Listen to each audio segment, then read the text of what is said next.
The Manhattan skyline glittered beyond the tall windows of Lumiere, a restaurant where the city's elite dined under soft chandeliers.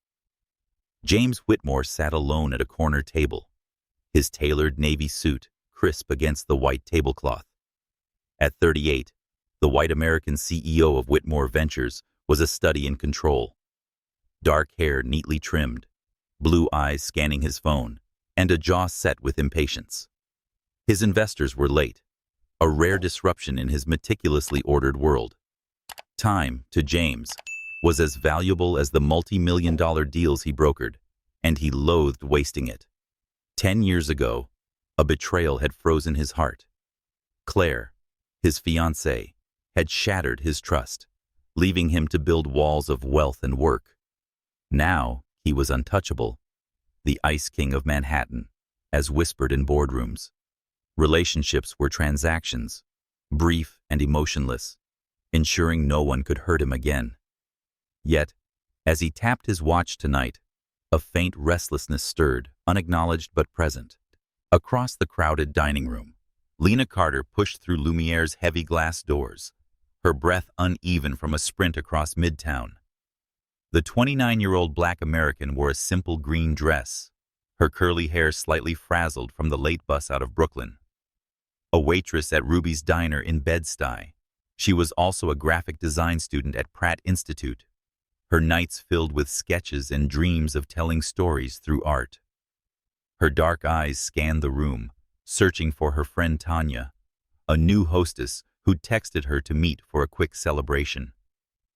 Lena's life was a balancing act, serving coffee to pay bills, studying to honor her mother's sacrifices, and carving out a future in a city that didn't always make it easy.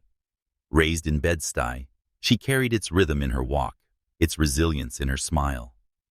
Tonight, she was late, and the opulence of Lumiere felt like another world. Spotting a wave from a distant table, she hurried over, weaving between servers balancing trays of caviar and champagne. "Sorry," Lena began, sliding into a chair because the bus was a mess. Her words faltered as she met the gaze of a man who was decidedly not Tanya.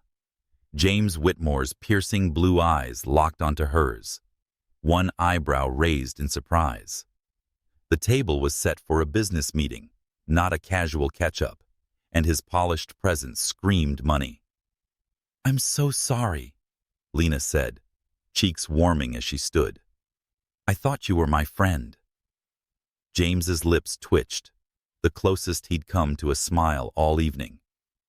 "An easy mistake," he said, his voice low and measured. "But since you're here, care to explain why you're crashing my table?" Lena laughed, a bright sound that cut through the restaurant's hum. "Not crashing, just lost. My friend works here, and I misread her wave. I'll get out of your way." The maitre d' approached, bowing slightly. "Mr. Whitmore, your investors called. Traffic's delayed them by another 20 minutes. James's jaw tightened, a flicker of irritation crossing his face. 20 minutes was an eternity in his world. He glanced at Lena, who was already stepping back, her green dress catching the light. Something about her, perhaps unpolished honesty, or how she seemed unfazed by the restaurant's grandeur, made him pause. "Since you're already here," James said, gesturing to the chair, "why not stay? I have time to kill, and you look like you could use a break." Lena tilted her head, studying him. His offer was polite, but his eyes held a guarded curiosity, like a man unused to spontaneity. "You don't even know me," she said, crossing her arms. "James Whitmore," he replied, extending a hand. His grip was firm, his watch glinting with understated wealth. "And you are?" "Lena Carter," she said, shaking his hand, her calloused fingers a contrast to his smooth ones. "Look, I should find my friend. She's probably wondering where I am." "Please," James insisted, his tone softening. "One drink. On me. Call it an apology for my table's poor impersonation of your friend." Lena hesitated. The practical part of her, the part that budgeted every dollar for rent and textbooks, wanted to leave. But his eyes, lonely despite their sharpness, held her. "Just until your meeting," she agreed, sitting cautiously. The waiter appeared instantly. "A drink for the lady, sir?" "Ginger ale," Lena said before James could order something extravagant. "I'm keeping it simple." James's mouth quirked again, almost a smile. "Ginger ale it is." As the waiter left, an awkward silence settled. Lena, never one for quiet, leaned forward. "So, what kind of meeting happens in a place like this? Are you planning a moon landing or something?" James leaned back, amused by her directness. "Close. Securing $50 million for a real estate project.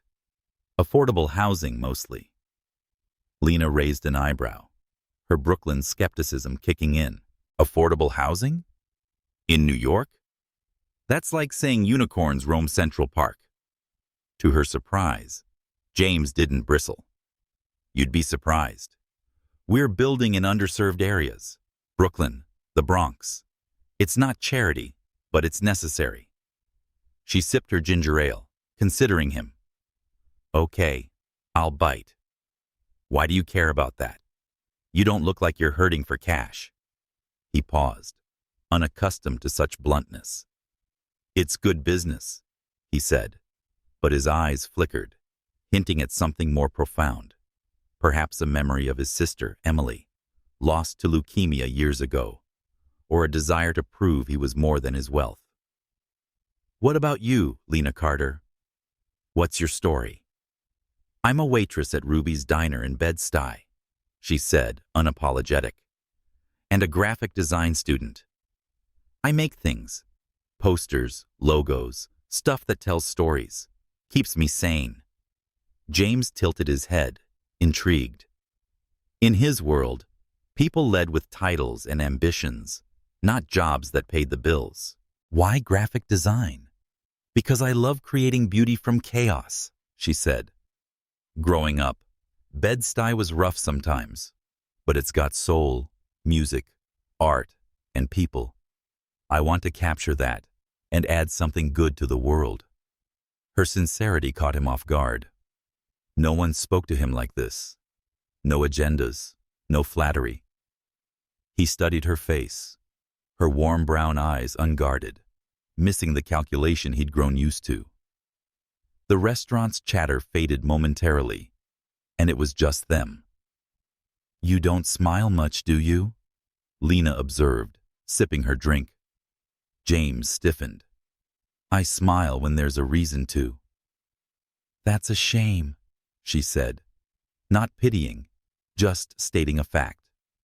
"Life's too short to wait for permission to be happy." Her words hit a nerve, stirring a memory of Claire's laughter before it became lies. He pushed it down. "Happiness is a choice, then?" "Sometimes," Lena said. "Not when things are bad. Trust me, I know bad. But what do you do with it? That's on you." Before he could respond, she glanced across the room and spotted Tanya waving frantically from the hostess stand.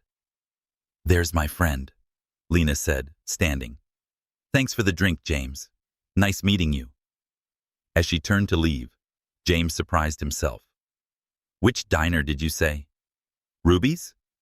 She paused, a playful glint in her eyes. "Yeah, in Bed-Stuy." "Why?" "No reason," he said, shrugging, but his voice betrayed a hint of intent. Lena smiled, genuinely and brightly.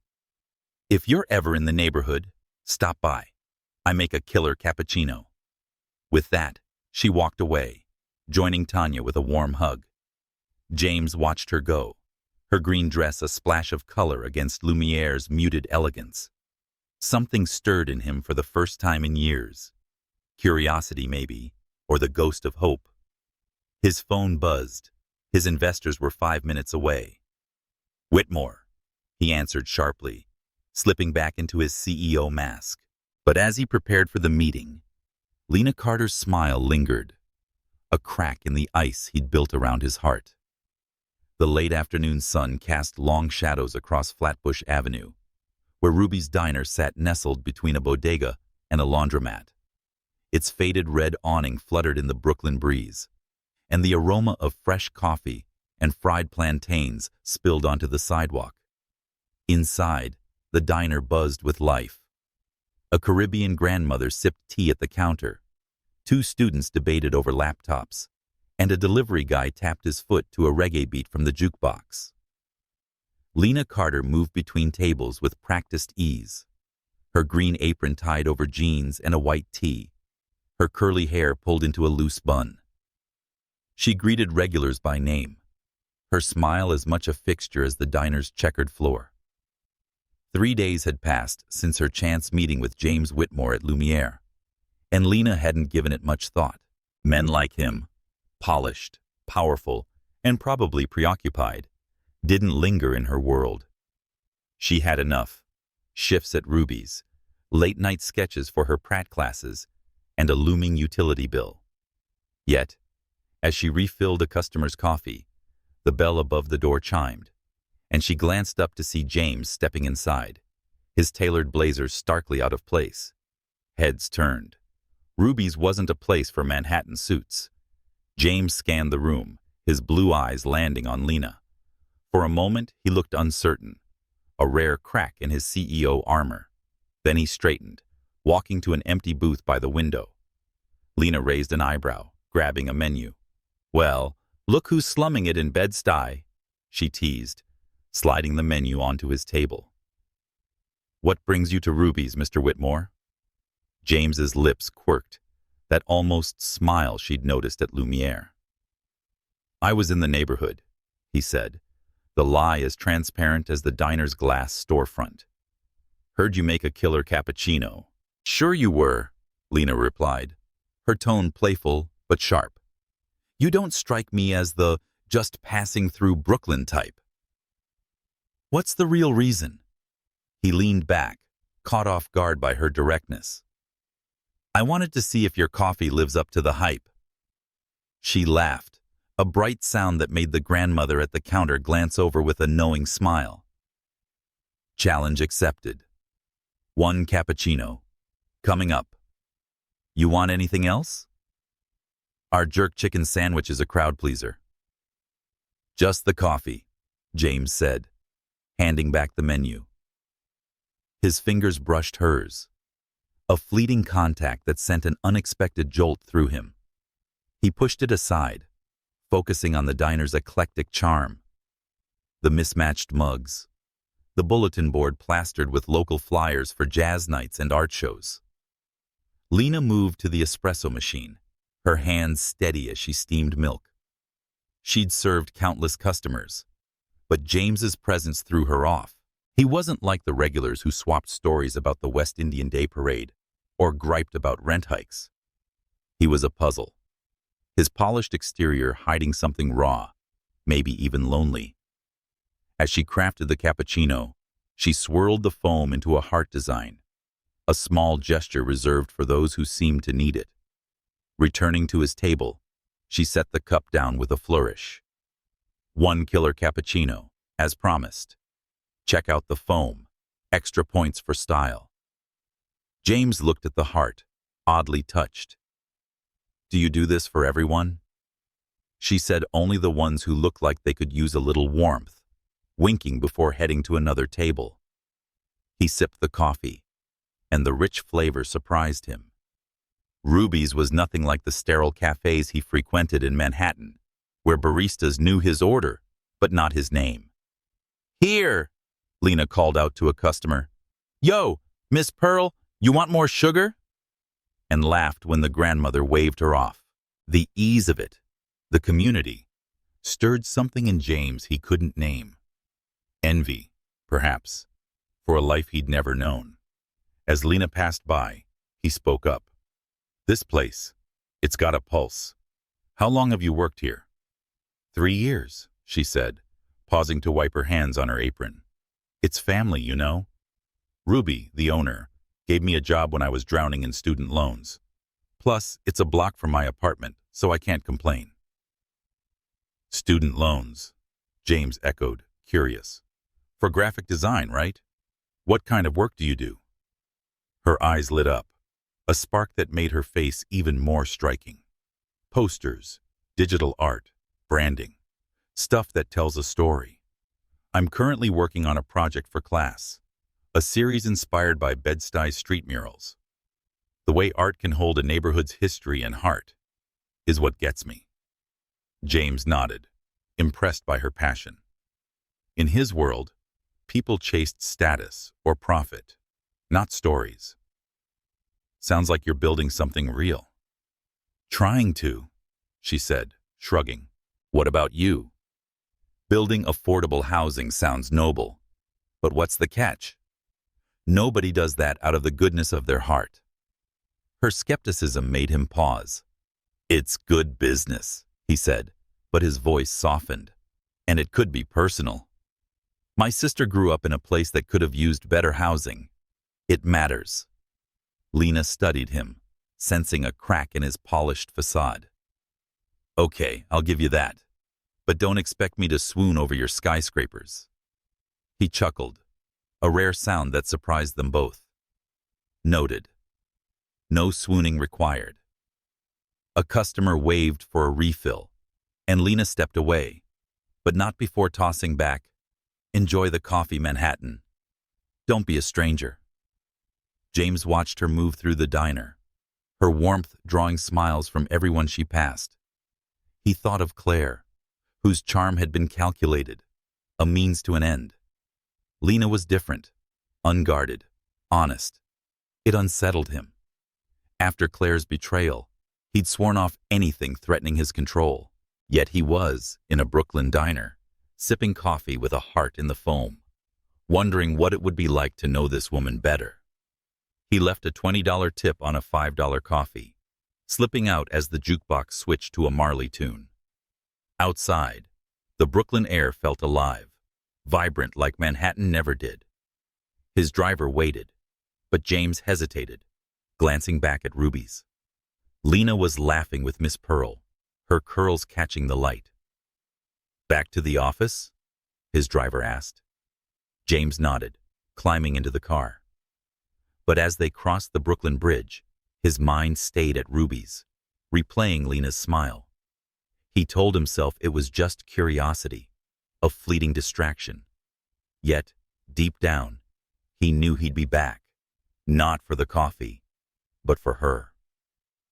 The soft glow of a desk lamp illuminated Lena Carter's small Bed-Stuy apartment, a third-floor walk-up with creaky floors and a view of brownstones across the street. Her desk was a chaos of art supplies, pencils, sketch pads, a tablet glowing with digital designs. A stack of unpaid bills sat tucked under a coffee mug, a reminder of the tightrope she walked. It was midnight, and Lena was deep into a project for her Pratt Institute class, her curly hair tied back, her fingers smudged with charcoal. The design, a vibrant poster for Brooklyn's West Indian Day Parade, burst with colors, soca dancers in feathered costumes, steel drums echoing the neighborhood's pulse. This was her heart on paper, a love letter to the community that raised her. Her phone buzzed, and her mother, Diane's, voice came through, warm but tired. "Lena, are you still up? You need sleep, baby." "Almost done, Mama," Lena said, smiling despite her exhaustion. "This project's due tomorrow. Gotta make it perfect." "You always do," Diane said. "Your daddy would be proud, you know. He loved how you'd draw on every scrap of paper as a kid." Lena's chest tightened. Her father had died of a heart attack when she was 16, leaving a void that still ached. Diane had worked double shifts as a nurse to keep Lena and her younger brother, Marcus, afloat, sacrificing her dreams. "I miss him," Lena said softly. "I'm trying to make you both proud." "You already do," Diane replied. "But don't burn out. Ruby's in school. That's a lot." "I got this," Lena said, more confidently than she felt. After hanging up, she stared at her sketch, The parade's joy reminded her of summers with her father, dancing to calypso on Fulton Street. That memory fueled her drive to succeed, to turn her art into a career that could ease her mother's burdens. The next morning, Lena hurried through Bed-Stuy's bustling streets, her backpack heavy with textbooks. She passed murals celebrating Black icons, Malcolm X, Nina Simone, and vendors setting up for the day. At Ruby's diner, she tied on her apron, the familiar chaos of clinking plates and chatter wrapping around her like a hug. "Morning!" Miss Pearl called to the grandmother at the counter, who waved back with a grin. Between orders, Lena's mind drifted to James Whitmore's visit yesterday. His tailored blazer and guarded smile had stood out like a skyscraper in a brownstone row. She'd laughed off his excuse in the neighborhood, but his curiosity had lingered in her thoughts. Men like him didn't chase diner servers, not without an angle. Still, his rare and unguarded chuckle had caught her off guard, hinting at a man beneath the CEO mask. At Pratt, Lena's afternoon class buzzed with creative energy. Her professor, Ms. Rivera, reviewed her parade poster, nodding approvingly. "This is powerful, Lena. The cultural resonance, the vibrancy. It's you. Keep pushing, and you could land a gallery spot." Lena beamed, but the praise came with pressure. "Thanks, Ms. Rivera. It's just hard juggling work and deadlines." "I know," Ms. Rivera said, "but your voice matters. Don't let the grind silence it." Back at Ruby's for her evening shift, Lena was wiping down tables when Tanya, her friend from Lumiere, slid into a booth, her hostess uniform swapped for a bright yellow sweater. Tanya teased, "You didn't tell me you had a billionaire crashing your shift." "Girl," her eyes sparkling. Lena rolled her eyes, tossing a rag at her. "James Whitmore's not a billionaire, and he was just here for coffee." "Uh-huh," Tanya said, unconvinced. "I saw how he looked at you at Lumiere. Man's got it bad. Are you thinking about him?" Lena paused, pouring Tanya a soda. "He's interesting. But he's Manhattan money, Tanya. That's a whole different world. I'm not trying to be some Cinderella story." Tanya leaned forward, serious now. "I get it. But you deserve someone who sees you, Lena. Not your job, not your bills. You. Just don't write him off because he's got a fancy suit." Lena sighed, glancing at the jukebox where a Marley tune played. "It's not just the suit. He's got walls thicker than Fort Knox. I don't have time for someone scared to feel." "Fair," Tanya said. "But maybe he's scared because he's feeling too much. Give it a chance. In the worst case, you get a free cappuccino out of it." Lena laughed, shaking her head. "You're trouble, you know that?" As Tanya left, Lena served a plate of jerk chicken to a regular, her mind churning. James's world, penthouse views, boardroom deals, was light years from hers. She'd grown up dodging gentrification's creep, watching neighbors fight to stay in Bed-Stuy as rents soared. Her father's sudden death had taught her to rely on herself, to carve her path. Could someone like James, who seemed to live for control, ever understand that? Later, as she closed up Ruby's, Lena stepped outside, the Brooklyn night cool against her skin. A street musician strummed a guitar nearby, his melody blending with distant sirens. She thought of her poster, the parade's colors vivid. Art was her way of holding on to her roots, of proving she could rise without losing herself. James's visit had stirred something, curiosity, maybe, or a spark she wasn't ready to name. But she wasn't chasing fairy tales. If he returned, she'd serve him coffee, maybe tease him about his blazer. Anything more? That was up to him. Back in her apartment, Lena opened her tablet, tweaking her poster's design. The dancers seemed to leap off the screen, their joy a reminder of why she kept going. She didn't need a prince in a suit to save her. But as she drifted to sleep, James's almost smile flickered in her thoughts. A question mark in a life she thought she had all figured out. Manhattan's evening traffic hum faded as James Whitmore stood in his sleek penthouse, adjusting his bow tie in a floor-to-ceiling mirror. The city's skyline sparkled beyond the glass, a testament to the empire he'd built with Whitmore Ventures. Yet tonight, his thoughts weren't on deals or deadlines, but on Lena Carter, the waitress from Ruby's Diner, whose sharp wit and warm smile had lingered in his mind since their chance meeting at Lumiere. He'd returned to the diner twice in the past week, each visit sparking foreign and exhilarating conversations. He was about to take a risk he hadn't in a decade, inviting her into his world. James picked up his phone, hesitating before texting Lena. "There's a charity gala tonight at the Plaza Hotel for the Children's Hospital. Would you join me?" His finger hovered over the send button. The gala was personal. His sister, Emily, had died of leukemia years ago, and the cause still tugged at the heart he kept guarded. Inviting Lena meant exposing a piece of himself, a step he wasn't sure he was ready for. But her directness, her refusal to be dazzled by his wealth, made him want to try. He hit send. Lena was sketching at her cluttered desk in her Bed-Stuy apartment when her phone buzzed. She read James's message, her eyebrows lifting in surprise. A gala? At the Plaza? Her world was late-night shifts at Ruby's, art classes at Pratt, and block parties on Fulton Street, not crystal chandeliers and caviar. She typed a reply. "A gala? You sure you meant to text me?" His response came quickly. "I'm sure. I'll pick you up at 7. Dress is formal, but don't worry about that." Lena frowned, setting her pencil down. "Formal," she muttered. Her closet held jeans and thrift store dresses, nothing fit for a Manhattan gala. Before she could protest, another text arrived. "I've made an appointment for you at Belle's Boutique on 5th Avenue, 4 p.m. Pick whatever you like. My treat." Her jaw tightened. She wasn't a charity case, and accepting his money felt like crossing a line. She typed, "James, I can't let you buy me a dress.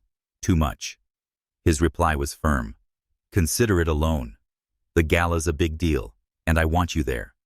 Please." She sighed, torn. Her pride bristled, but his pleas softened her resolve. "Fine," she texted back, "but I'm returning it tomorrow. No sugar daddy vibes, Whitmore." A winking emoji softened her words, but she meant them. Lena had clawed her way through life since her father's death, relying on no one but herself and her mother, Diane. It would be on her terms if she stepped into James's world. At Belle's Boutique, the air smelled of lavender and wealth. The owner, Ms. Elise, greeted Lena warmly, guiding her through racks of shimmering gowns. "Mr. Whitmore said to find something perfect for the Children's Hospital Gala," she said, pulling out a deep emerald gown that flowed like water. Lena tried it on, the fabric hugging her curves before flaring to the floor. She barely recognized herself in the mirror, elegant, powerful, but still Lena. "This is the one," Miss Elise declared, pinning her curls into a loose updo. Lena agreed, though the price tag made her stomach lurch. She'd return it, no question. At 7, James's black sedan pulled up outside her apartment building. Lena stepped out, the emerald gown catching the streetlights. In a tailored tuxedo, James froze as she approached, his blue eyes wide. "You look incredible," he said, his voice softer than usual. "Thanks," Lena replied, a slight blush warming her cheeks. "Ms. Elise knows her stuff. But don't get used to this. I'm back to jeans tomorrow." He smiled, a rare full smile that made her heart skip. "Noted. Shall we?" The Plaza Hotel's ballroom was a vision of opulence. Golden light, floral arrangements, and a string quartet playing softly. Lena felt every eye on her as she entered on James's arm. her Bed-Stuy accent and borrowed gown setting her apart from the Manhattan elite. She caught whispers. Who's she? Whitmore's date, and squared her shoulders, refusing to shrink. James's hand rested lightly on her back, a steadying presence, but she sensed his tension too. They mingled with guests, James introducing her to a doctor's wife, Grace, who volunteered at the children's hospital. Lena's warmth shone as she shared stories of reading to her niece, connecting instantly. You should visit the hospital, Grace said. We need volunteers with your energy. I'd love that, Lena said sincerely, her confidence growing. But as they moved through the crowd, a silver-haired man in a pinstripe suit approached, his smile wide. James, good to see you, he said, shaking his hand. And this must be your guest. Lena, is it? Lena Carter, she said, shaking his hand firmly. Nice to meet you, Mr. Senator Brooks, he replied, kissing her hand. A pleasure. James rarely brings company to these events. You must be special. Lena smiled, but before responding, a woman nearby murmured to her companion. Whitmore's new charity case, I bet. The word stung, a reminder of the gap between her world and this one. James's jaw tightened, his hand pressing slightly against her back. Ignore them, he whispered, guiding her toward the bar. They're just bored gossipers. I can handle it, Lena said, her voice steady, but her eyes sharp. I don't need rescuing, James. I've been out of place before. He looked at her with a mix of admiration and unease. I know, but I don't want you to feel like I don't belong? She cut in, her tone light but pointed. I belong where I choose to be, and tonight, I'm here with you. James nodded, his expression softening. Fair enough. Champagne? Ginger ale, she said, smirking. Let's keep it real. As they sipped their drinks, Lena scanned the room, her artist's eye catching the contrast between the ballroom's grandeur and the warmth of Ruby's diner. She didn't need this world, but she was curious about James, why he'd invited her, what lay behind his guarded eyes. For the first time, she wondered if he felt as out of place in his life as she did here. The Plaza Hotel's ballroom shimmered with golden light, the string quartet's notes weaving through the chatter of New York's elite. Lena Carter stood beside James Whitmore, her emerald gown a vibrant contrast to the muted tuxedos and sequined dresses around her. She sipped her ginger ale, her Bed-Stuy grit holding firm against the gala's opulence. James's hand rested lightly on her back, a gesture that felt protective and tentative. Their conversation at the bar had eased the sting of a guest's whispered charity case comment, but Lena sensed a tension in James, as if he were bracing for something unseen. As they moved through the crowd, a woman in a sleek red gown approached, her blonde hair swept into an elegant chignon. Her smile was polished, but her eyes held a calculating edge. James, darling, she said, leaning in to kiss his cheek. It's been too long. James stiffened, his hand dropping from Lena's back. Claire, he said, his voice clipped. I didn't expect you here. Lena's gaze flickered between them, noting the shift in James's demeanor, his jaw tight, his eyes cold. This was Claire, the ex-fiancée who'd left scars deep enough to keep him guarded for a decade. Lena's stomach knotted, not from jealousy, but from the sudden distance she felt in James. Claire said, I'm on the gala committee this year. Her tone smooth. Her eyes slid to Lena, curiosity laced with something sharper. And you must be James's guest? Lena Carter said, extending her hand with a steady smile. Nice to meet you. Claire Winters, she replied, her handshake brief. Her gaze lingered on Lena's gown, Belle's boutique. James always had a knack for picking out lovely things. The words dripped with implication, as if Lena were another accessory in James's collection. Lena's smile didn't waver. "It's a loner," she said, her voice light but firm. "I'm more of a jeans and apron girl, but I clean up nicely when needed." Claire's lips twitched, her composure faltering. "Charming," she said, turning back to James. "You never bring dates to these, James. She must be special." "She is," James said, his tone curt. "If you'll excuse us, we need to greet the host." He guided Lena away, his hand back on her spine, but rigid now, like a man steering through a storm. They stopped near a floral arrangement, out of earshot of the crowd. Lena studied his face, the warmth from earlier gone. "She's the one, isn't she?" she asked quietly. "The one who hurt you?" James's eyes met hers, sharp with surprise. "What makes you say that?" Lena said that the way you froze when she showed up. Her voice was gentle but direct. "And the way she tried to make me feel like I'm just temporary." He exhaled, running a hand through his hair. "Claire was my fiancée 10 years ago. I found her with my business partner, a week before our wedding. It changed how I see things." Lena winced, her heart aching for the pain behind his words. "I'm sorry, James. That's brutal." "It was a lesson," he said, his voice cold. "Trust is a liability." His words hung between them, heavy and final. Lena wanted to argue, to say trust could be earned, but the rawness in his eyes stopped her. Instead, she nodded. "I get it, but I should find my friend Tanya. Thanks for tonight." "Lena, wait," James said, but she was already moving toward the hostess stand, where Tanya waved from across the room. He watched her go, her gown catching the light, and felt a pang he couldn't name. Claire's presence had ripped open old wounds, reminding him why he kept his heart locked away. But Lena's warmth, her refusal to play games, made him question that choice. They sat with James's associates and their spouses at dinner. Lena chatted easily with Grace, the doctor's wife from earlier, about volunteering at the children's hospital. "The kids love stories," Grace said. "You'd be great with them." "I'd like that," Lena said, her smile genuine.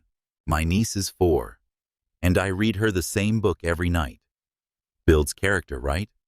Grace laughed, but James, seated beside Lena, was distant.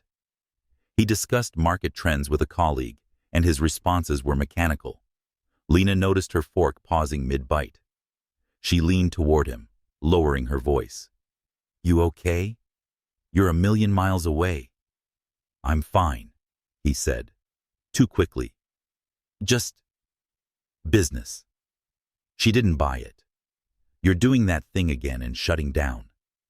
He met her gaze, his eyes conflicted. "It's not you, Lena. It's just, tonight's complicated." "Complicated how?" She pressed, her tone soft but insistent. "Because of her?" James didn't answer, his silence louder than words. Lena set her fork down, her chest tightening. She'd stepped into his world, faced the whispers, and held her own. But his withdrawal felt like a door slamming shut. "I don't play games, James," she said quietly. "If you're not in this, say so." "I'm here," he said, but his voice lacked conviction. He reached for her hand under the table, hesitatingly, but she pulled back, her pride flaring. "I need some air," she said, standing. She wove through the tables, ignoring the curious glances, and stepped onto the terrace. The city lights twinkled below, starkly contrasting Bed-Stuy's gritty charm. Lena leaned against the railing, breathing deeply. She didn't need James's world, its glitz or its judgment. But his quiet pain, how he'd looked at her before Claire appeared, had stirred something in her. Could she reach him, or was he too far gone? James appeared at the terrace door, his tuxedo slightly rumpled. "Lena," he said, his voice low. "I'm sorry. I didn't mean to push you away." She turned, her eyes searching his. "Then don't. But you've got to decide, James. You can't keep one foot out the door." He nodded, stepping closer. "I know. I just need time." Lena held his gaze, her resolve firm. "Please take it. But I'm not waiting forever." She walked past him, back into the ballroom, leaving him alone with the city's glow and the weight of his past. The Brooklyn evening hummed with life as Lena Carter stirred a pot of jerk chicken in her small apartment, the aroma of allspice and Scotch bonnet peppers filling the air.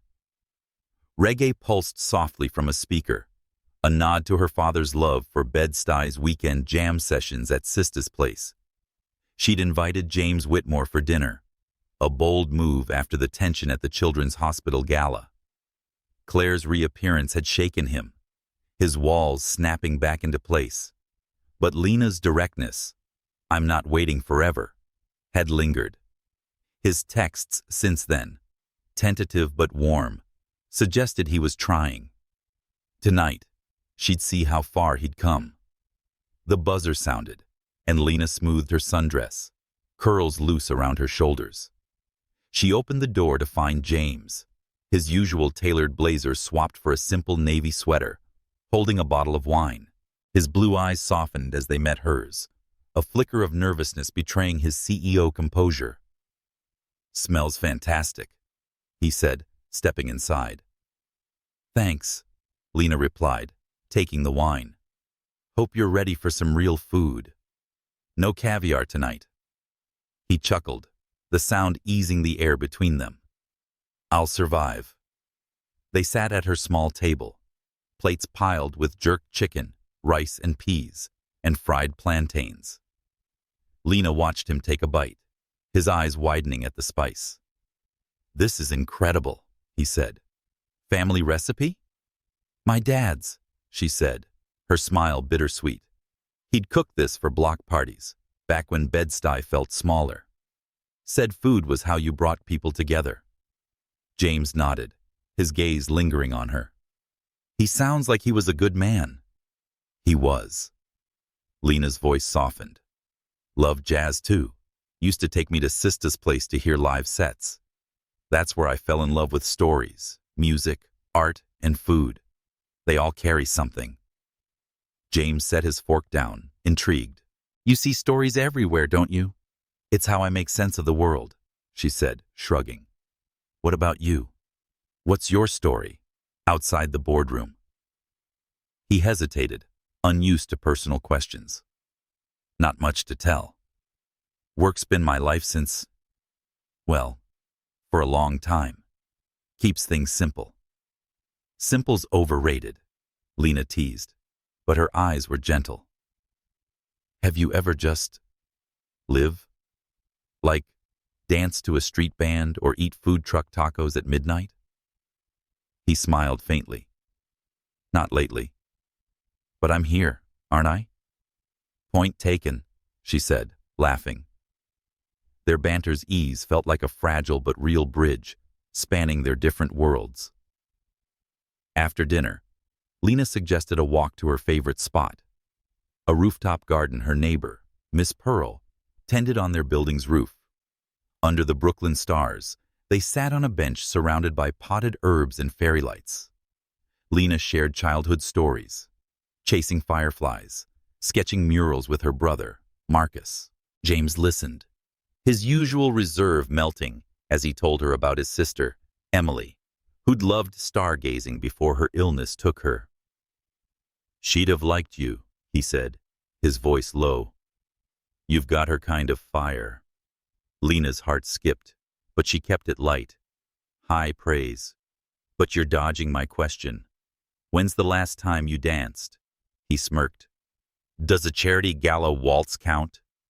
"Nope," she said, standing and pulling him up as a distant street band played soca. "Come on, Whitmore. Please show me what you've got." Laughing, he let her lead, their movements clumsy but joyful. James wasn't the Ice King of Manhattan for a moment, just a man swaying under the stars with a woman who saw him. James invited Lena to his penthouse a week later, a sleek space with floor-to-ceiling windows overlooking Manhattan's skyline. The minimalist decor felt cold compared to her cozy apartment, but the grand piano in a corner room drew her in. "Play something," she urged, sitting beside him on the bench. He hesitated, his fingers hovering over the keys. "I haven't played for anyone in years," he admitted.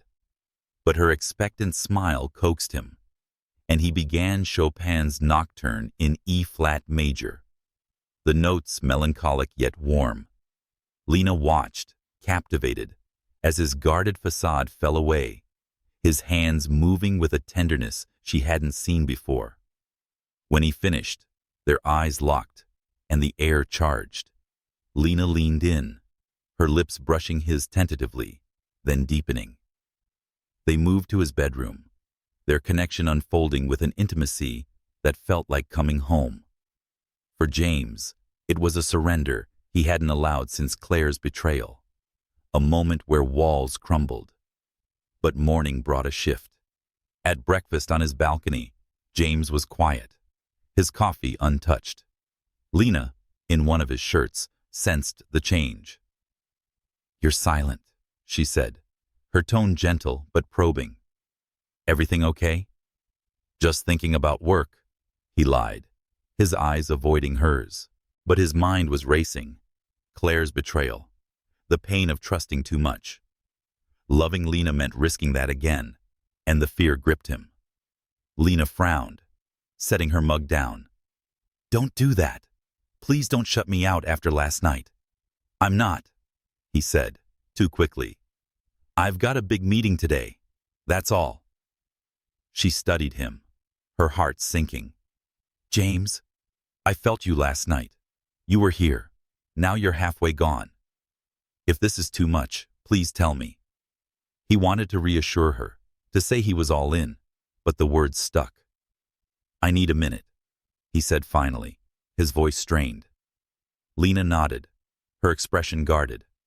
"I've got class soon. I should go." She dressed quickly, her movements brisk. At the door, she paused. "You know where to find me." "But I meant what I said at the gala. I'm not waiting forever." As she left, James stood alone, the city's hum contrasting with his chest's silence. He buried himself in work, ignoring her texts over the next few days. But each night, he saw her face, heard her laugh, and felt the weight of his fear pulling him back from something real. At Ruby's diner, Lena confided in Tanya over a slow shift. "I thought we had something," she said, wiping down a counter. "But he's running scared." Tanya sighed, stacking menus. "Girl, you shook him up. That's not nothing. Give him time, but don't let him dim your light." Lena nodded, her resolve firm. She'd built her life on her terms, through loss, through struggle. If James couldn't meet her halfway, she'd keep shining without him. But as she served a cappuccino, swirling a heart in the foam, she hoped he'd find his way back. The Brooklyn night was alive with the hum of traffic and distant laughter from a corner bar. Lena Carter crossed Nostrand Avenue, her backpack slung over one shoulder, her mind replaying her last conversation with James Whitmore. A week had passed since their night together. His piano notes and tender touch still vivid, but his silence since then stung. She'd texted him twice, light, open-ended messages, but got only curt replies. His fear, sparked by their closeness and Claire's shadow, had pushed him back behind his walls. Lena, ever resilient, focused on her Pratt classes and Ruby's diner shifts, determined not to chase someone who wouldn't meet her halfway. Yet, as she stepped off the curb, her heart ached for the man she'd glimpsed beneath the CEO's armor. Headlights flashed too close, too fast. A screech of tires cut through the night, and pain exploded as a car clipped Lena's leg, sending her sprawling. Her backpack skidded across the pavement, her sketch pad spilling open to a half-finished design of Bed-Stuys murals. Voices shouted. A siren wailed, and the world blurred as paramedics lifted her onto a stretcher. At Brooklyn Methodist Hospital, doctors confirmed a broken leg and bruises. Her injuries were serious, but not life-threatening. Lena, dazed from pain meds, clutched her phone, wanting to call James, but hesitating. He'd pulled away. Would he even care? Tanya, Lena's friend from Lumiere, sat by her bedside, her yellow sweater a bright spot in the sterile room. "I tried calling Whitmore," Tanya said, her voice tight. No answer. "So I called his brother Nathan. He's on his way." Lena nodded, her head foggy. "You didn't have to, but thanks." "Girl, you're family," Tanya said, squeezing her hand. "And that man needs to know what's up." Across the river, James sat in his Manhattan office, the city's skyline a cold backdrop to his endless emails. He'd buried himself in work since Lena left his penthouse, her words echoing in his mind. "I'm not waiting forever." Each ignored text from her felt like a brick in the wall he was rebuilding, a defense against the vulnerability she'd stirred. His phone buzzed, Nathan's name flashing. "What now?" James answered, irritation masking his unease. "It's Lena," Nathan said, his voice urgent. "She's been in an accident. A car hit her after her class. She's at Brooklyn Methodist, room 315. Tanya called me since you weren't picking up." James's heart stopped, his pen clattering to the desk. "Is she okay?" "Broken leg, some cuts. She's lucky, but she's hurt. Get over there, man." James was already grabbing his keys, his pulse racing. The drive to Brooklyn was a blur, his mind consumed with images of Lena, her smile at Ruby's, her dance under the stars, her hurt expression as she left his penthouse.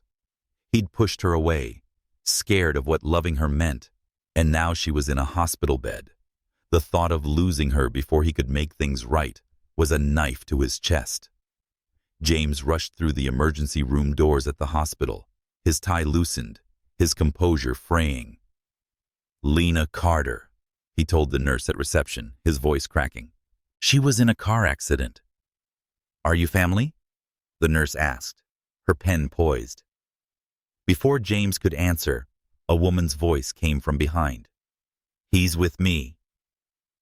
He turned to see Diane, Lena's mother, her warm eyes sharp with assessment. Her nurse's scrubs were wrinkled from a long shift, but her presence was steady. "I'm Diane Carter, Lena's mom." The nurse nodded. "Room 315. The doctor's making rounds soon." In the elevator, Diane studied James. "So you're James Whitmore. Lena's told me about you. Lumiere, Ruby's, the gala. You've been on her mind." "Is she okay?" James asked, his throat tight. Diane said she had a broken leg, bruises, and a few cuts, her tone measured. "She's tough, but this shook her. Shook me too." They reached Lena's room, and James's breath caught. She looked small in the hospital bed, her leg in a cast, a bandage on her forehead. Her eyes fluttered open. Momentarily, they lit up at seeing him. Then, as if remembering his silence, her expression hardened. "James," she said softly, "you didn't have to come." "Yes, I did," he said, moving to her bedside. He took her hand gently, mindful of the IV. "Lena, I'm so sorry. For this, for the past week. I've been an idiot." She managed a faint smile. "Yeah, you have." Diane cleared her throat. "I'll grab some coffee. Give you two a minute." She left, her knowing glance lingering. Alone, James struggled for words. When Nathan called, when he said you were hurt, his voice broke. All I could think was, I might lose you before telling you how I feel. Lena's eyes widened, searching his. "And how do you feel?" "Terrified," he admitted, his grip tightening on her hand. "Because I love you, Lena. Loving you means you could hurt me, and I've spent 10 years making sure no one could. But I can't lose you. Not now. Tears welled in her eyes, but her voice stayed steady. You can't say that and then run again, James. I need you to mean it. I do, he said, his voice raw. I'm done running. The doctor entered, interrupting them. She said, Ms. Carter, your vitals look good, checking the chart. Clean fracture, full recovery with rest and therapy. You'll stay overnight, but you can go home tomorrow. Diane returned with coffee, her expression softening at Lena's tear-streaked face. Good news about going home, sweetie, she said. You can stay with me. James cleared his throat. I have a suggestion, if you hear me out. Lena, my penthouse has an elevator and plenty of space. You could recover there. I'll work from home. Make sure you're okay. Lena blinked, surprised. James, that's a lot. I can't impose like that. It's not imposing, he insisted. It's what you do when you care about someone. Diane smiled faintly. He's got a point, Lena. My place is a third-floor walk-up. His setup's better for that cast. Lena looked between them, overwhelmed. You two are ganging up on me already? Is that a yes? James asked, hope in his eyes. After a moment, Lena nodded. Okay, but no coddling. I'm not helpless. Deal, James said, relief flooding him. He leaned down, kissing her forehead gently. Rest now. I'll be back in the morning. As he left, Diane caught his arm outside the room. James, Lena's strong, but she's been hurt before.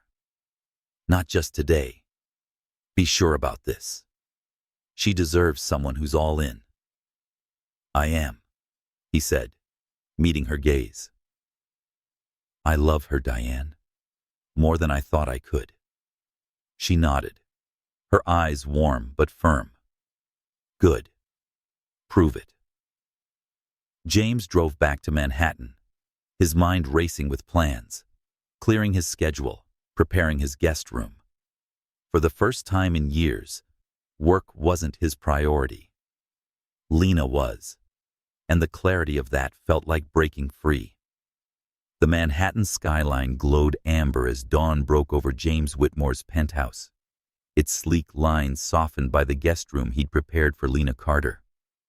A vase of sunflowers, her favorite, he'd learned, sat on the dresser, next to a stack of art books and a small fridge stocked with ginger ale. Lena lay in the bed, her leg in a cast, her face peaceful in sleep, despite the bruises marring her cheek.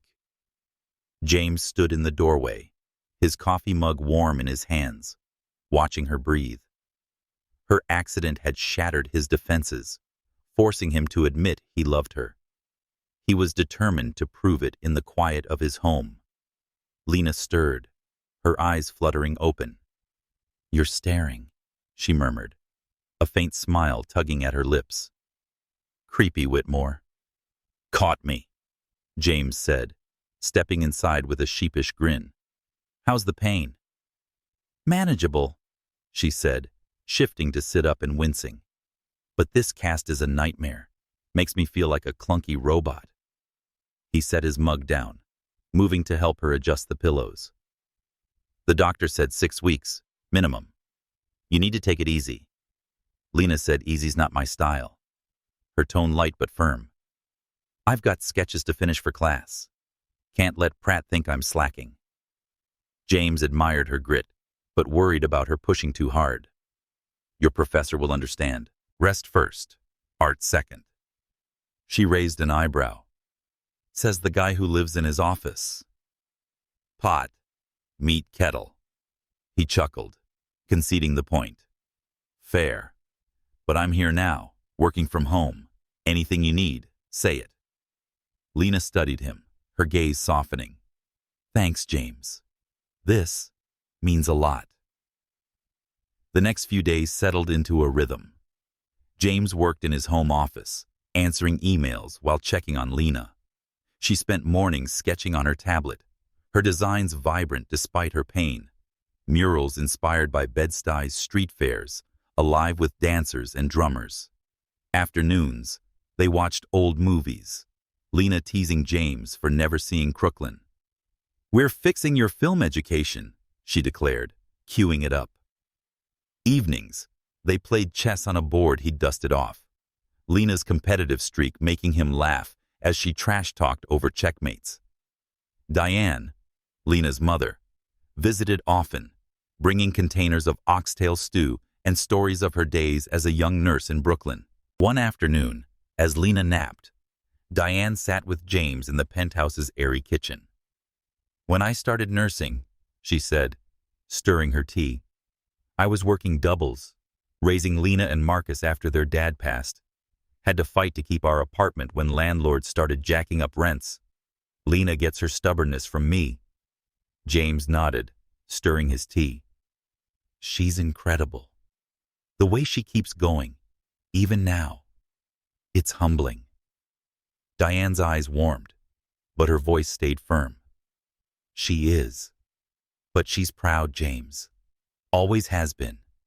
Don't try to fix everything for her. She needs a partner, not a savior." "I'm learning that," he said, thinking of Lena's fierce independence. His sister Emily had been the same, refusing help even during her illness. Caring for Lena felt like honoring that memory, but he knew he had to tread carefully. The tension came to a head one evening when Lena overheard James on the phone in his office. "Yes, cover all her medical bills," he said to his assistant. "Hospital, therapy, whatever she needs. Discreetly, please." Lena, hobbling on crutches from the guest room, froze. "What was that?" she asked, her voice sharp as she appeared in the doorway. James hung up, caught off guard. "Lena, I was just paying my bills?" She cut in, her eyes flashing. "Without asking me?" He stood, hands raised. "You're recovering. I didn't want you stressing about money." "That's not your call," she said, gripping her crutches. "I've been handling my own life since I was 16, James. I'm not some project you can bankroll." "It's not like that," he said, his voice tight. "I care about you. I want to help." "Then talk to me," she snapped. "Not your assistant. I'm not one of your deals." Her words echoed the gala whispers, charity case, and she hated how they stung. She'd fought to stand independently, from diner shifts to art school. Being in James's world, with its ease and wealth, made her feel like she was losing her edge. James ran a hand through his hair, frustration mingling with guilt. "I'm sorry. I should have asked. But when I saw you in that hospital bed, I felt helpless. I just wanted to do something." Lena softened, seeing the raw honesty in his eyes. "I get it. But partnership means we decide together. My bills, my classes, they're my fight. You can't buy my problems away." He nodded, stepping closer. "You're right. I'm new at this. Being with someone like you. Someone real. I'll do better." She held his gaze, then sighed. "Okay, but next time, we'll talk first." "Deal?" "Deal," he said, a small smile breaking through. That night, they ate Diane's oxtail stew in Lena's room, the TV playing Crooklyn's vibrant Brooklyn scenes. Lena leaned against James's shoulder, her crutches propped nearby. "This is nice," she said, her voice soft. "Almost makes the cast worth it." He frowned, his arm tightening around her. "Don't say that. When Nathan called about your accident, I thought—" He trailed off, his throat tight. "Hey," she said, touching his cheek. "I'm right here, not going anywhere. Promise?" he asked, his voice raw. "Promise," she said, her smile warm. As the movie's credits rolled, James kissed her forehead, the weight of his fear easing. Lena's presence, her strength, her warmth, was reshaping his world, one shared moment at a time. The soft jazz of the blue note filled the air, its dim lights casting shadows over velvet booths. James Whitmore sat in his home office, the Manhattan skyline a quiet backdrop to his racing thoughts. Lena Carter was recovering in his penthouse guest room, her cast a constant reminder of her accident and his near loss. Their bond had deepened through shared evenings of chess and Brooklyn stories, but a phone call this morning had unsettled him. Claire, his ex-fiancée, wanted to meet. To talk, she'd said, about the past. Against his better judgment, he'd agreed, driven by a need to close a chapter that still haunted him. Lena was sketching in her room, her tablet glowing with a design of Bed-Stuy's vibrant street fairs. She glanced up as James appeared in the doorway, his navy sweater slightly rumpled. "Got a quick errand," he said, his voice steady but his eyes guarded. "Back soon." She tilted her head, sensing his unease. "Everything okay?"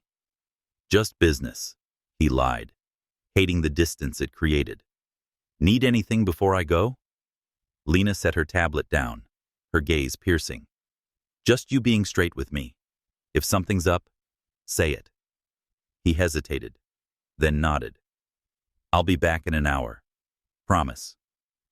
He kissed her forehead, the gesture tender but brief, and left before she could press further. Claire waited in a corner booth at the Blue Note, her black dress as polished as her smile. The bar was a haven for New York's elite, its jazz notes weaving through hushed conversations. James slid into the seat across from her, his posture stiff. "You wanted to talk," he said, his tone flat. "So talk." Claire leaned forward, her eyes softer than he remembered. "Thank you for coming, James. I know it's been years, but I owe you an apology. What I did, cheating with your partner, leaving you like that, was unforgivable. I was young, scared of commitment, and I hurt you." James's jaw tightened, memories of Claire's betrayal flashing, her laughter in another man's arms, the week before their wedding. "It's in the past," he said, his voice cold. "Why bring it up now?" "Because I saw you at the gala," she said, her voice steady with Lena. "You're different with her, alive in a way you haven't been since us. It made me realize how much I took from you. Your trust, your happiness." He leaned back, her words cutting deeper than he expected. "You don't know me anymore, Claire." "Maybe not," she admitted. "But I know you've kept everyone at arm's length since me." Lena's changed that.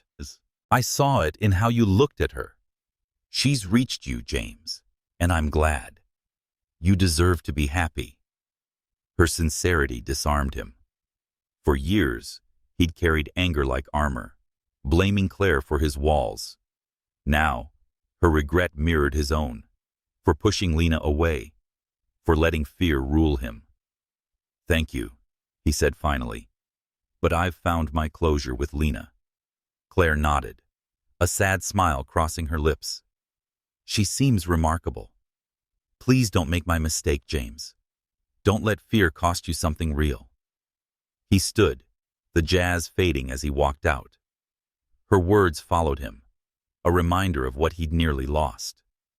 The drive back to his penthouse was quiet, the city's lights blurring past. He expected Lena to be asleep, her pain meds often knocking her out, but he found her in the living room, her crutches propped nearby, her sketchbook open to a vibrant mural design. "How was your meeting?" she asked, her voice calm but her eyes searching.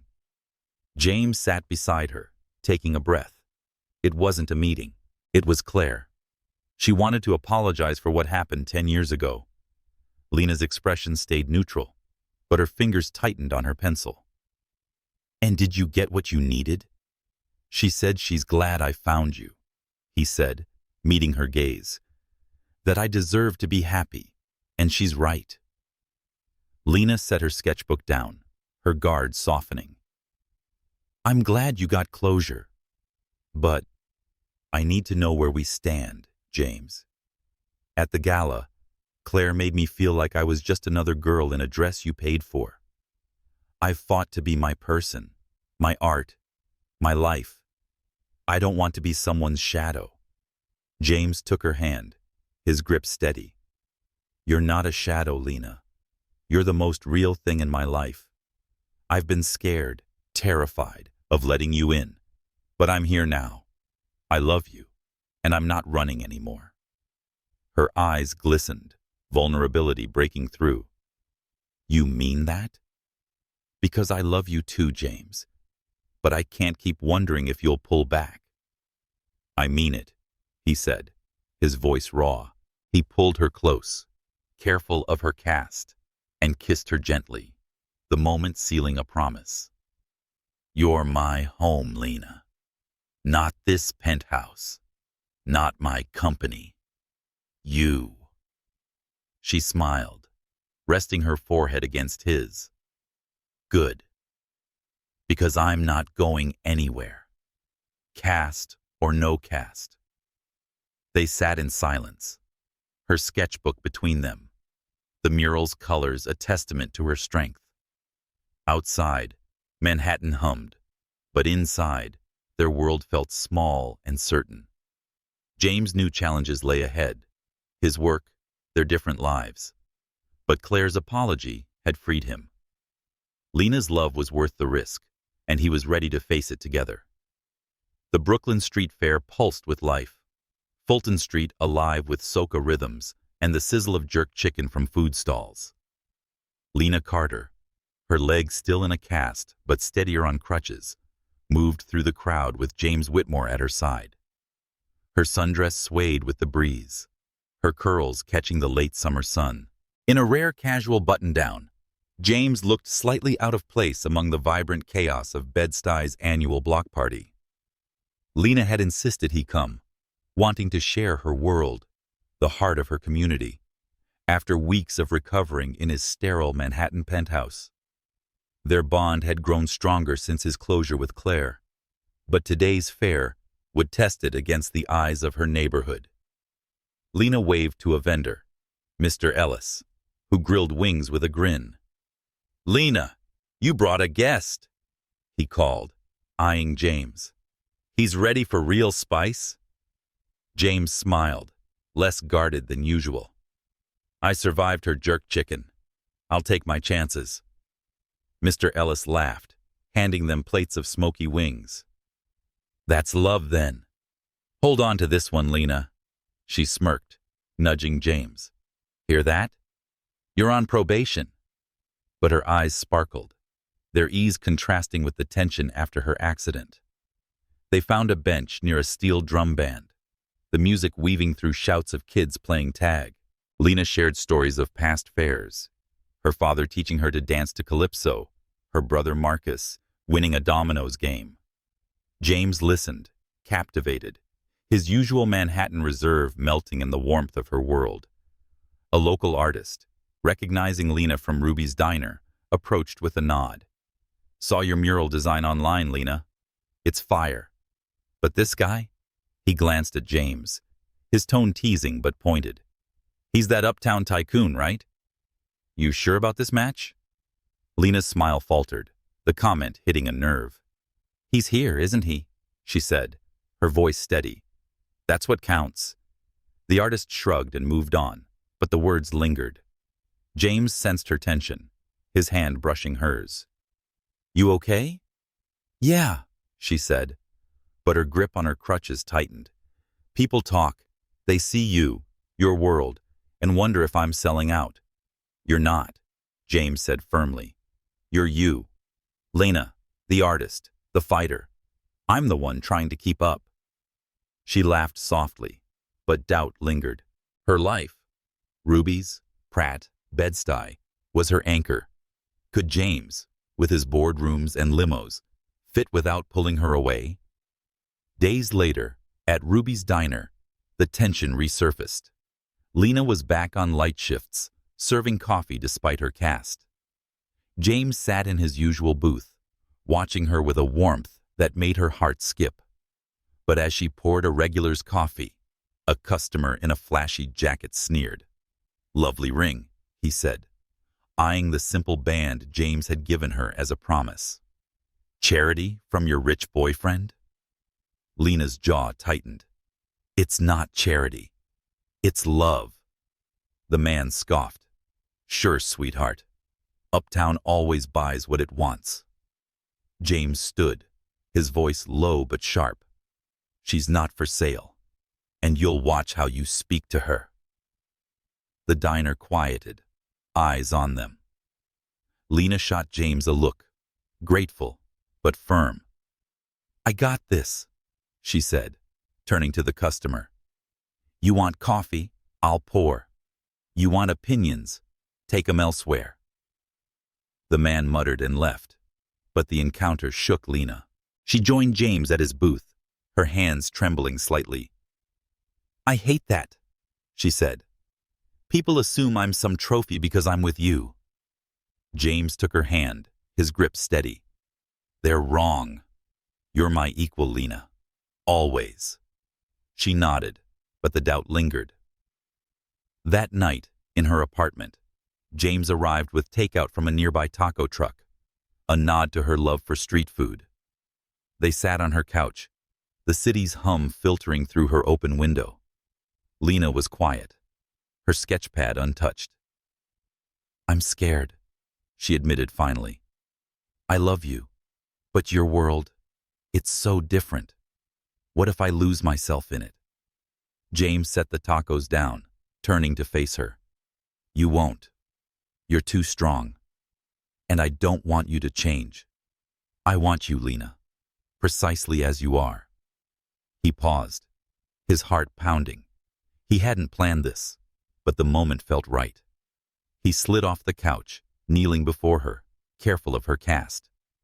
"I've spent 10 years afraid of losing control, of getting hurt again, but you've shown me what's possible. A life with you is worth any risk." He pulled a small velvet box from his pocket, opening it to reveal a simple diamond ring, elegant but understated. "Lena Carter, I love your heart, your courage, your fire. Will you marry me?" Lena's breath caught, tears welling. "James, are you sure? After everything, Claire, your fears?" "I'm sure," he said, his voice steady. "A life without you scares me more than any pain ever could." She reached for his face, her fingers trembling. "Yes," she whispered. "Yes, I'll marry you." He slipped the ring onto her finger, its weight grounding them both. They kissed, the moment soft but electric, sealing a promise under Brooklyn's starry sky. Lena's fears eased as they held each other, replaced by a certainty that their love, imperfect, hard-won, could bridge any divide. The autumn breeze carried the scent of roasted chestnuts through Lena Carter's Bed-Stuy apartment, where she sat on her couch. Her cast was finally off, but her leg was still stiff from therapy. Her sketchpad lay open, with designs for a Pratt project, celebrating Brooklyn's jazz scene. James Whitmore sat beside her, his laptop open to a spreadsheet, a rare sight in her cozy space cluttered with art supplies and family photos. Their engagement ring sparkled on her finger, symbolizing their commitment since his proposal a month ago. Lena had moved back to her apartment, insisting on independence as she recovered, but spent most nights with James, their lives slowly intertwining. Lena's mother, Diane, bustled in with a binder overflowing with wedding plans. She announced Central Parks booked for spring, setting down a cornbread tray. A garden near the lake, intimate but with soul. "I'm thinking a broom jumping ceremony, like your grandma did. Keep it rooted." Lena smiled, warmth spreading at the nod to family tradition. "Sounds perfect, Mama, but let's keep it small. I don't need a Manhattan spectacle." James glanced up, amused. "No spectacle? I thought you'd want a steel drum band and fireworks." She nudged him playfully. "Please don't tempt me, Whitmore. You're already pushing it with that guest list. Diane laughed, flipping through her binder. He's got a point, Lena. A few of his colleagues might expect invites, but we'll balance it. Family, friends, some Bed-Stuy folks for flavor. Lena nodded, but a flicker of unease crossed her face. James's world, boardrooms, galas, felt like a tide that could sweep her away from Ruby's diner and Pratt. She loved him, but blending their lives meant navigating expectations she wasn't sure she could meet. That afternoon, James's brother, Nathan, stopped by his Manhattan office, where James was reviewing contracts. Nathan, in a casual jacket, sprawled in a chair. "Are you off to this wedding?" he teased. The Ice King slowing down? "Call me that again, and you're uninvited," James said, but his smile was easy. "Lena's worth it." Nathan's grin softened. "Good. After my divorce, I thought love was a trap. Took me years to see it's not about control. It's about showing up. Don't mess this up, bro." James nodded, Nathan's words hitting home. His fears, rooted in Claire's betrayal, had nearly cost him Lena. Now, a new challenge loomed. His phone buzzed with an urgent email from his CFO. A major investor was pulling out of a Bronx housing project, threatening months of work. "I need to handle this," James said, standing. "Dinner with Lena might have to wait." Nathan raised an eyebrow. "Priorities, man. Don't let work steal you again." James hesitated, Lena's face flashing in his mind, her smile at the street fair, her strength in the hospital. He dialed his CFO. "Delegate it to the team. I'm not flying out tonight." Lena was on a light shift at Ruby's diner, pouring coffee for regulars. Miss Pearl, the grandmotherly customer, patted her hand. "That ring's got stories already, huh?" Lena laughed. "More than you know," but her smile faded as she thought of the wedding plans, the whispers at the gala, the customer who'd called her ring charity. She loved James, but his world felt like a spotlight she hadn't asked for. That evening, James joined Lena at the Children's Hospital, where she'd started volunteering with Grace, reading to kids. In a colorful reading room, Lena sat with a young girl, her voice animated as she read The Snowy Day. James watched, his heart swelling. Her warmth, her ease with the kids, grounded him in a way his office never could. When the session ended, the girl hugged Lena, and James clapped softly. "You're a natural," he said. "Thanks," Lena said, her eyes bright but tired.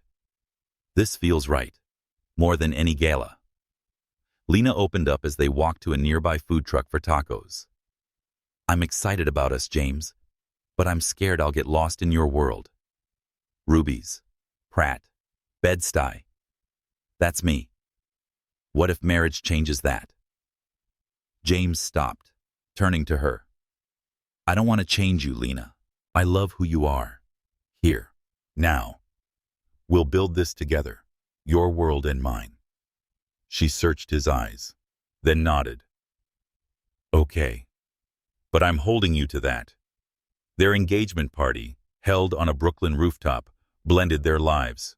Soca and Motown, mixing with jazz, Diane's cornbread, alongside James's catered canapes. Tanya toasted them, her voice ringing over the crowd. To Lena and James, proof love shows up in the wrong places at the right time. Lena leaned against James, the city lights below mirroring the hope in her heart. The road ahead wasn't easy, his work, her fears. But together, they were building something new, rooted in love and stronger than any divide. Central Park bloomed with spring's vibrancy, cherry blossoms framing a secluded garden near the lake. White flowers and twinkling lights transformed the space into a haven for Lena Carter and James Whitmore's wedding. Lena stood in a small tent, her flowing gown shimmering like moonlight, a sunflower pinned to her mother's heirloom veil. Diane adjusted the veil, her eyes misty. "Your father's here, sweetheart," she said, touching her heart. He'd tell you he'd found a man who sees your soul. Lena's throat tightened. I miss him, Mama, but I feel him today. Diane smiled, brushing a curl from Lena's face. You're radiant. Now make that man yours. In another tent, James adjusted his tie, his hands steady despite a flutter of nerves. Nathan, his brother, clapped his shoulder. Relax, man, he said, grinning. Lena's not bolting. You're good. I know, James said, his voice calm but warm. I want this to be perfect for her. The man who'd once been called the Ice King of Manhattan was gone, replaced by someone who'd learned to love without fear, thanks to Lena. The ceremony began as a steel drum band played a soft calypso tune, blending with the park's spring breeze. Guests, family, Bed-Stuy neighbors, and a few of James's colleagues sat on white chairs, their faces glowing with anticipation. Lena appeared at the end of a flower-strewn aisle, her smile brighter than the sunlight filtering through the trees. James's breath caught, his heart swelling. She was his future, his home. As Lena reached him, they joined hands, her ring catching the light. The officiant, a friend of Diane's from church, began. We gather to celebrate a love born in an unexpected place. A wrong table, a right heart. Laughter rippled through the crowd, and Lena squeezed James's hand, her eyes sparkling. James spoke first, his voice steady. Lena, I spent years building walls, thinking they'd keep me safe. You walked into my life and showed me what living means. Courage, laughter, love without reservation. I promise to cherish you, to support your dreams, to dance with you under Brooklyn stars, and to love you fiercely, always. Lena's eyes glistened, her voice trembling with emotion. James, you saw me as a waitress with a sketch pad.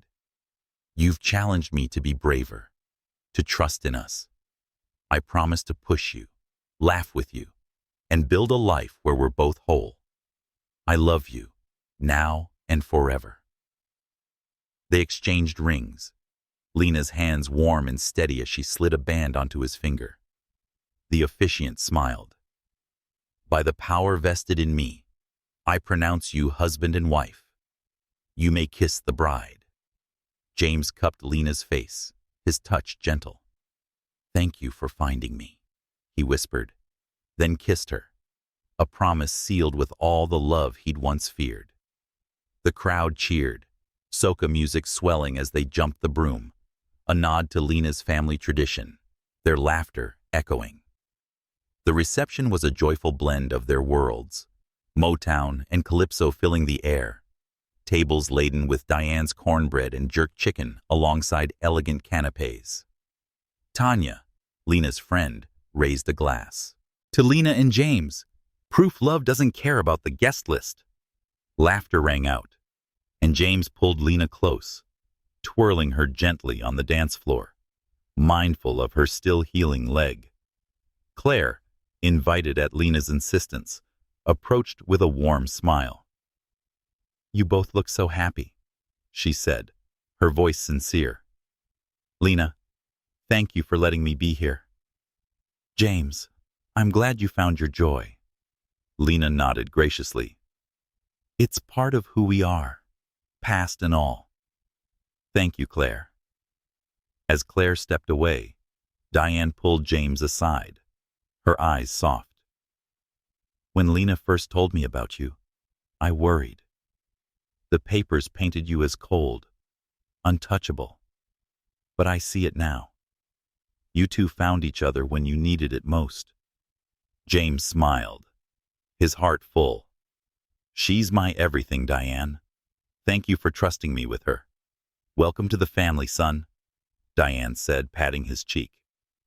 As the night wound down, Lena and James shared a final dance under the stars, the park's glow wrapping them in light. Happy? He asked, his arms around her. More than I thought possible, she replied, her smile radiant. Even if I'm stuck with you, Mr. Whitmore. He laughed, twirling her. Yours, Mr. Whitmore, forever. As they prepared to leave for their honeymoon, sparklers lit the night, and guests waved goodbye. Lena rested her head on James's shoulder in the car, the city blurring past. What are you thinking? She asked. How lucky I am, he said, his voice soft. You walked into the wrong restaurant and tore down every wall I had. You just needed the right wrecking ball, she teased, her ring glinting as she laced her fingers with his. I love you, Mrs. Whitmore, he said, kissing her hand. I love you too, she replied, her voice warm with certainty. As they drove toward the airport, toward their future, James knew their chance meeting, at a table meant for someone else, had led him to the only place he belonged. With Lena, where love was honest, fearless, and accurate.